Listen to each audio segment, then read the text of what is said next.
Cordelia Botkin was born in Polk County, Missouri in 1854. The Civil War was raging, and Polk was caught up in it. By the 1860s, many Polk families had lost farms, livestock, and lives. Not much is known about her childhood, so our story begins when she moved to California with her family. This is where Cordelia met her husband, Welcome Botkin. The couple settled down in Stockton, California, and had a son together. During this time, Welcome was working as a grain broker. Things started falling apart, and by 1895, the couple were estranged. While sitting on a bench with a friend in San Francisco, a man's bike happens to break down near them. It's John Preston Dunning. John is a married man, 10 times her junior, but sparks must have flown that day.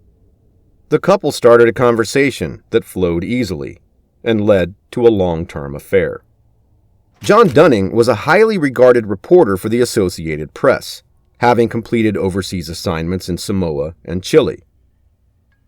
He'd been promoted to superintendent of the Associated Press's Western Division Bureau in San Francisco. Aside from his work, John was a married man. He and his wife, Mary Elizabeth, had a daughter, Mary. Things weren't so rosy for the family. Mary Elizabeth was having a hard time adjusting to life in San Francisco. She was extremely religious and couldn't get used to conditions in the city. Cordelia, as previously mentioned, was estranged from her husband and was now living in a hotel with their son Beverly. This made it very easy for John. He simply rented a room for himself, and it provided them with a secure base for the affair. By now, Beverly is in his 20s and not doing too much with his life. His father, Welcome, appeared to be funding their lifestyle. It also turned out that Welcome Botkins also had a lady friend of his own. He made frequent visits to San Francisco, not to see his son, but to visit a Clara Arbogast. Life is never black and white, it seems. Back to Cordelia and John. The love affair had been going on for about a year. But in 1896, all hell broke loose for John. Mary Elizabeth found out about the torrid affair and couldn't turn a blind eye. It wasn't long before she left, taking their daughter to Dover, Delaware, to the safety of her family. The couple are now living a free and loved-up life. It's a busy life at the hotel, and visitors recalled seeing Jack Dunning sitting casually with a glass of whiskey in his hand, as he bantered with a bathrobe-clad Cordelia. They also noticed, with raised eyebrows, the frequent presence of a 31-year-old widow, Louise Seeley, a close friend of son Beverly.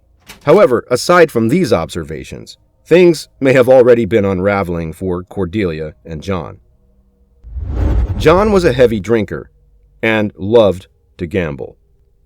Unsurprisingly, these two vices would prove to be a financial nightmare. To make matters worse, he began to embezzle money and was finally fired by the Associated Press when it was discovered that he had taken $4,000 in office funds to pay his gambling debts. In today's money, it would be equivalent to around $130,000. That's really not a small sum of money to hide. His downward spiral continues as he's fired by newspapers in Salt Lake City and San Francisco because of his habitual drunkenness. With nowhere left to go, he moved into Cordelia's hotel, full-time. The affair lasted almost 3 years, but John ended it when he was rehired in March 1898 as the agency's lead reporter for what would become the Spanish-American War. When John left San Francisco, he told the weeping Cordelia that he would not return to her. She wept bitter tears as he left. John also disclosed he had reconciled with his wife before leaving for Cuba. Grieving the loss of her lover, and enraged that he had reconciled with his wife, Cordelia devised a plan to get back at both of them. Cordelia was actually a very vain woman. Aside from her apparent age and frumpy appearance, she was very comfortable in her own skin and had bragged about being in over 100 photographs. But you have to remember, back then, that was a big thing. Not like today when you can take 100 selfies in a minute. Apparently, Cordelia's favorite position was with her hands behind her head and elbows pointing out, a very vain and haughty position for a woman back in those times. There was no way someone was going to get the better of her. The summer that John left, Cordelia was left in a state. Her friends described her as melancholy and almost delirious. Yes, she was in mourning, but instead of moving on and finding an unmarried man to love or maybe focus on her son, she chose revenge. Cordelia remembered back during her love affair with John that he spoke of his wife's love of chocolate. This is where her plan began to form. She started sending taunting letters to Mary, detailing her affair to drive the married couple apart. When that didn't work, Cordelia decided to take things to the next and more permanent level. On July 31st, 1898, Cordelia purchased a box of chocolates from the Market Street candy store, asking the clerk to leave room for another gift. The chocolates were placed in a plain box. Cordelia then went to another store and purchased a handkerchief. The fake gift was complete. Upon arriving at home, she packaged up the gifts to make it appear they came from a fancy store, yet untraceable as there was no logo. Just before closing the lid, Cordelia laced the sweet bonbons with arsenic. Not able to leave it there, she pops in a small card, "With love to yourself and baby, Mrs. C."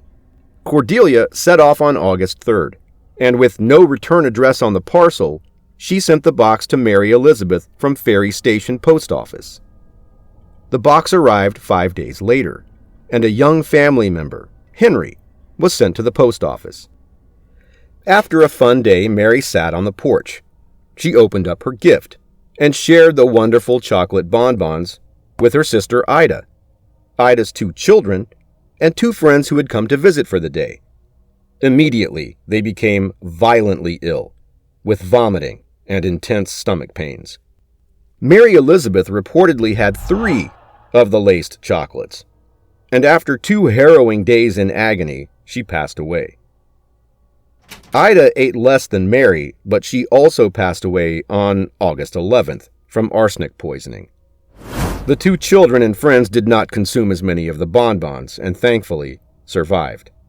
In distress from losing 2 grown children, Mary Elizabeth's father began an investigation.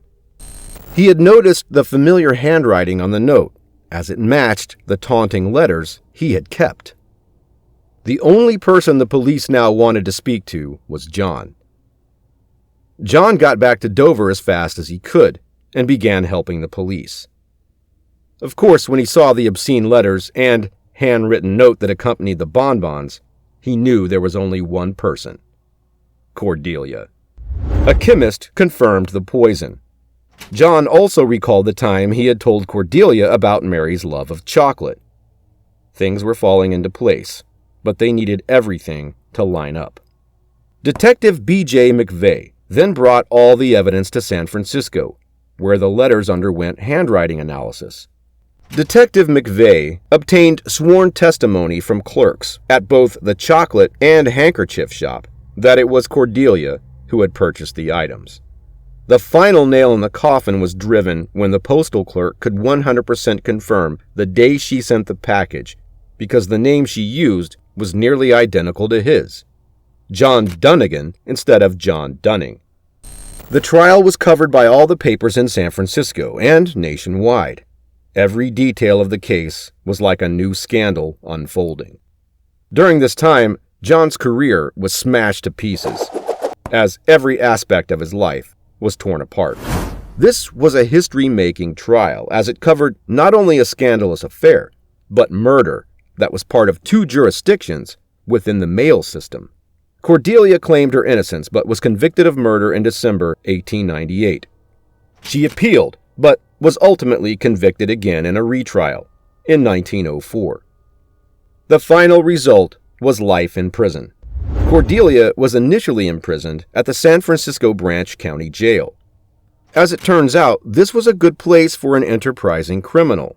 As rumor has it, Judge Cook was on his way to visit his wife's grave when he saw Cordelia riding in a streetcar with men.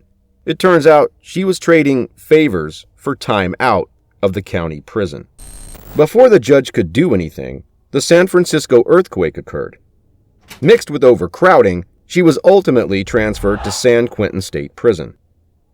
This is where Cordelia remained and died a lonely, sad death in 1910 at the age of 56. John Dunning, her ex-lover, had passed 2 years earlier in Philadelphia. Thanks for watching. We'll see you next time.